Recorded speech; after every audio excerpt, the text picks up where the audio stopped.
tratando de contactar al licenciado José Stout para conocer su reacción. Sí, Aquí ya lo tenemos al señor José Stout. sí. Siempre colabora con nosotros aquí en Noticias 180 Minutos. Saludos, licenciado. Gracias por estar aquí con nosotros. Sus Muy buenos reacciones días. sobre lo planteado por la magistrada presidenta de la Corte Suprema de Justicia en este escueto informe a la Nación luego de 3 días y más de intenso debate. Bienvenido. Muy buenos días. Álvaro. Mire usted, eh, para mí, claro que es importante el criterio jurídico que haya adoptado la Corte, como en efecto lo ha hecho, ¿no? Es muy importante. Pero mucho más importante es la situación política que se ha generado. No puede ser que a 48 horas de unas elecciones generales se sepa si uno de los candidatos importantes tenía validez constitucional su candidatura o no. Esto es de verdad un golpe terrible a la democracia panameña. Esto es una situación que es el resultado, yo lo vengo señalando, de una descomposición de las instituciones panameñas. O sea, esto es una situación que pudo haberse resuelto primero desde muchísimo antes. Esto se viene retrasando y retrasando y retrasando de una manera hasta llegar a 48 horas de una elección. Y podemos imaginar que en este momento puede haber muchos candidatos o algunos candidatos que están en total desacuerdo con ese fallo. No lo he leído todavía, no puedo opinar, pero hay otros que evidentemente están a favor del fallo. Entonces, eso no puede ser.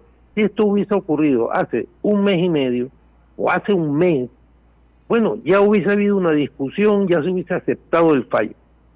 Pero a 48 horas, esto es de verdad muy preocupante, extraordinariamente preocupante. Estamos viviendo una especie de ficción democrática. O sea, esto no puede considerarse que es una democracia. O sea, ni el señor Mulino, que ha esperado hasta 48 horas antes para saber si era legal o no, constitucional o no su candidatura, hasta todos aquellos que pensaban desde hace tiempo que no era constitucional, todos quedan defraudados, todos quedan defraudados. Y la Corte Suprema que había ganado, no cabe la menor duda, una legitimidad importante a partir de su fallo sobre el contrato minero, a mi juicio ha salido malherida de esta circunstancia. Y lamento decirlo, pero es un hecho. Es decir, a partir de ahora, lo que haga o deje de hacer la Corte va a estar en entredicho. Volvemos pasos atrás nuevamente en relación a nuestra más alta Corte de Justicia.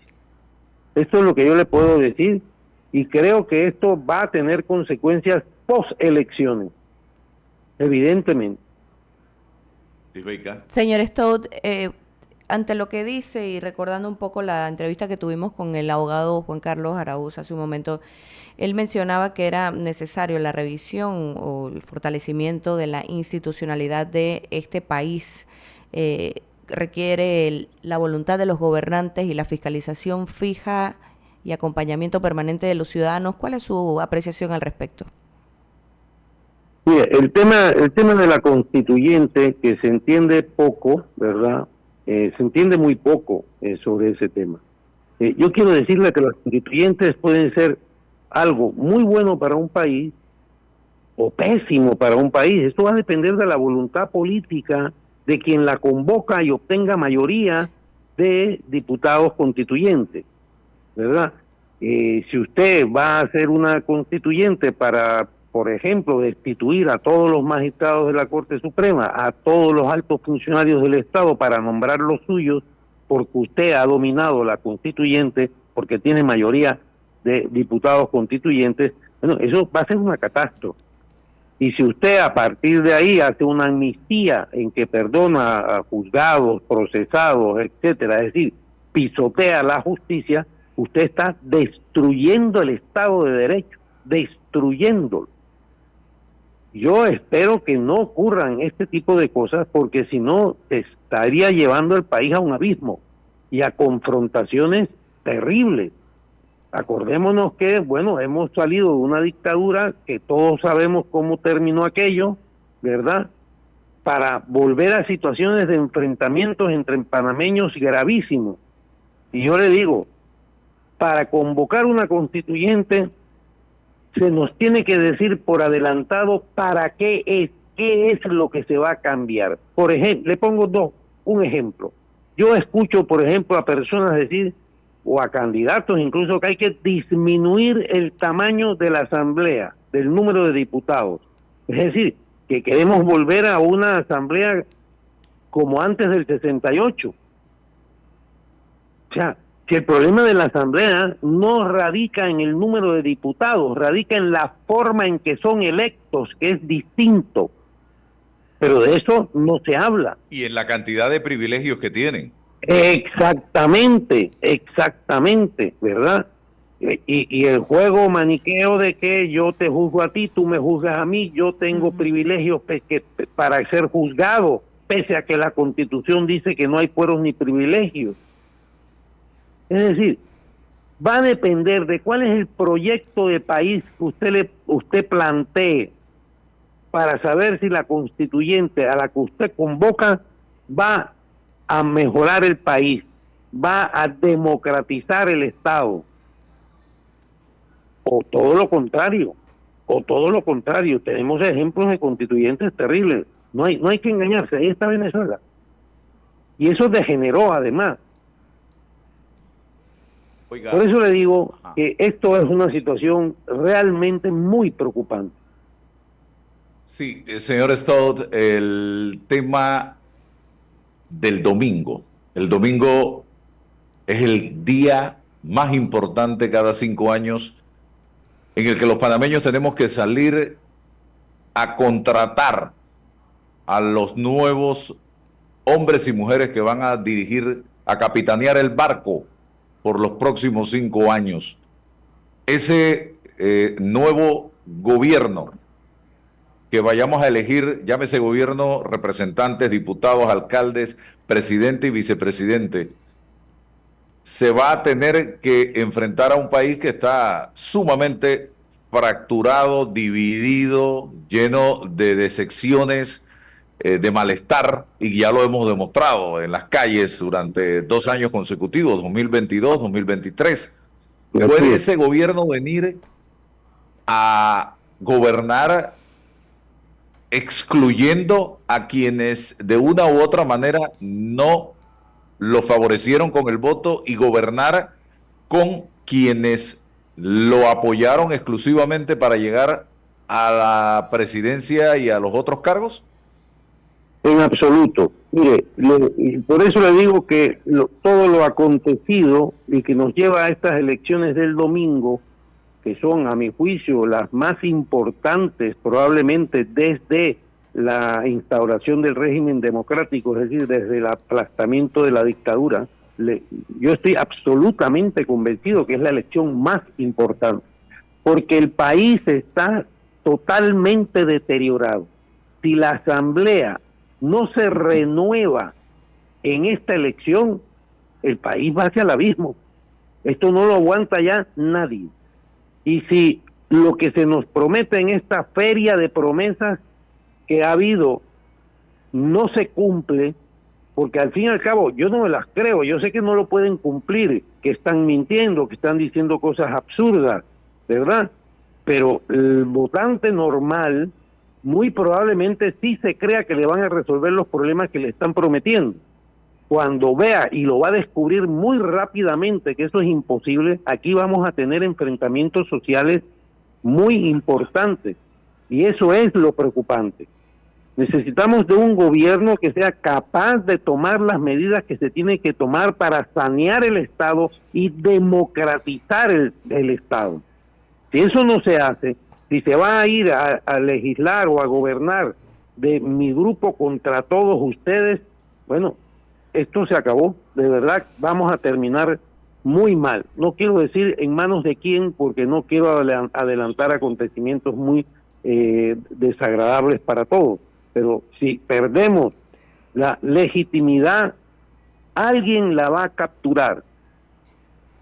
No lo dudemos, no lo dudemos. El papel que ha Los jugado, vacíos de poderes se llenan. el papel que ha jugado el Tribunal Electoral en este proceso, ¿cómo lo analiza usted y si debe tener consecuencias o no? Porque pareciera que seguimos adelante y aquí no pasa nada. Bueno, don Álvaro, el papel que ha jugado el Tribunal Electoral es realmente lamentable. Pero aquí no va a pasar nada ni ha pasado nada. Recuerde usted cuando el Tribunal Electoral le dio fuero al señor Martinelli por el principio de especialidad, materia que era ajena a las competencias del Tribunal Electoral. Eso retrasó, de ahí parte el problema, porque eso retrasó los juicios casi 10 meses y no pasó nada, pese a que la Corte le dijo al Tribunal Electoral: usted se ha metido en camisa de 11 varas y sálgase de ahí porque usted no tenía competencia, ni siquiera para evaluar esta situación, porque esto corresponde a la justicia penal y no a la justicia electoral. Y no pasó nada. No pasó nada. Y ahora que han vuelto a hacer algo tan gordo como entonces, tampoco va a pasar nada. Pero todo eso va en detrimento de la estabilidad de las instituciones. El Tribunal Electoral ha perdido legitimidad. La Asamblea no tiene legitimidad. La Corte se ha infrinchado, como se dice, se ha dado un disparo en el pie y ha perdido lo que había ganado en diciembre del año pasado. Realmente el país se nos está desmoronando. Hay que advertirlo, hay que decirlo. Efectivamente se requiere conversar, se requiere llegar a acuerdos, pero acuerdos no para aplastar a los otros, sino acuerdos para darle institucionalidad al país. Un mensaje al votante para cerrar, señor Stout, de ese panameño que este domingo tiene la oportunidad de hacer los cambios, porque los cambios comienzan allí. No los van a hacer los políticos, lo vamos a hacer nosotros a través del voto este domingo. Allí comienza realmente el cambio. Yo le diría a la ciudadanía que el domingo nos jugamos el futuro del país y que por lo tanto debemos ir a la mesa de votación no para votar por quien me ofreció esto o aquello, porque primero no te lo van a dar, eso es mentira, eso es falso. Debes ir a votar por aquel que tú consideres que puede darle estabilidad al país y no generar situaciones críticas. Y sabemos quiénes pudiesen dar tranquilidad, serenidad, sosiego a la sociedad panameña y quienes están planteando cosas realmente muy preocupantes. Yo creo que debemos hacer una reflexión muy seria antes de depositar nuestro voto y votar, como se dice, por Panamá, no por fulanito de tal. Esto es lo que yo puedo adelantar, pues, respetando la libre voluntad de cada ciudadano de emitir el voto secretamente por quien así lo considere. Muchas gracias, don José Stout. El domingo nos estamos comunicando, si Dios quiere, para continuar precisamente en